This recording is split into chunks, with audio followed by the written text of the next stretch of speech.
Naxçıvan adlı məmləkətində Qasım kişi adında bir kişi var idi.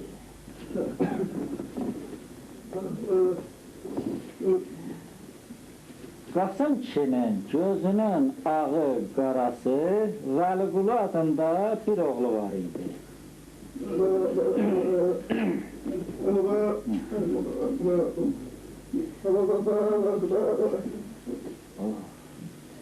Bu Vəliqulunun uşaq vaxtından dili tutulmuşdu.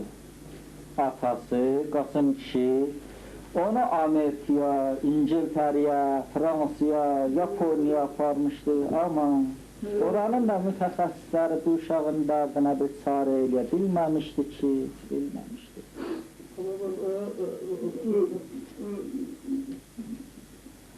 Böyləcə günlər gedirdi və Qasım kişinin dərdinin üstünə bir dərs gəlmişdi. Bilmirdi ki, bu günlər Vəliqulunun dərdini çəksin, bir ayrı dərdi də var idi, onu çəkdi, üzülüb gedirdi. Məsələ bundaydı ki, Qasım kişinin düz bir həftə idi ki, işığı yanmırdı.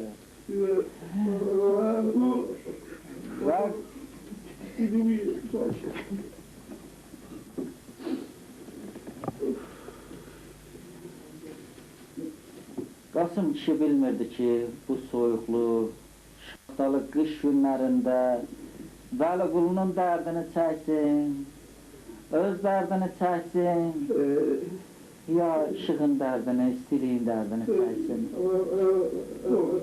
Onu bir şey düşündürürdü. Onu bircə şey düşündürürdü.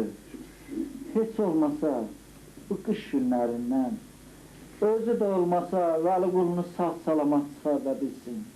Onu yaz günlərinə qovuştursun.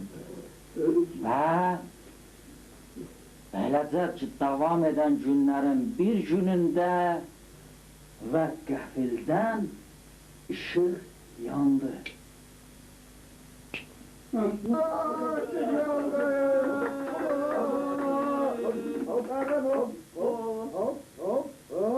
Və beləcə işıq yanandan sonra Vəliqulunun dili açıldı, amma əvəzində dədəsi Qasım kişinin dili tutuldu. Bu dədə nə oldu sənə? Ay dədə, dilin tutuldu.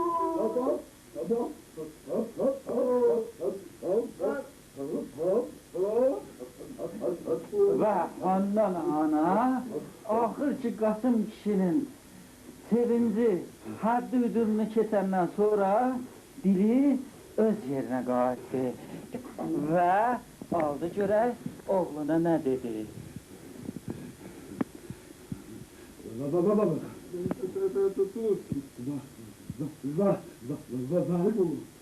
Ağa dədə. Sığımız yasayın. Yandı dədə, yandı. Və beləcə bu ailə şükür içində olanda onu da fərqinə varmadı ki, o Vəliqulunun dilinin, o Vəliqulu ki, Yapon, İngiliz, Fransız, Alman mütəxəssislərinin aça bilmədiyi bir dili elektrik təsərrüfatının rəhbərləri açdı. Və biz şübhə eləmirik ki, əgər yayın o qızmar vaxtlarında verilən vədlərə görə bu il, yəni bu qış birdən Naxçıvana qaz gəlsəydi, ondan Naxçıvanda bilmərrə dilsiz adam qalmazdı.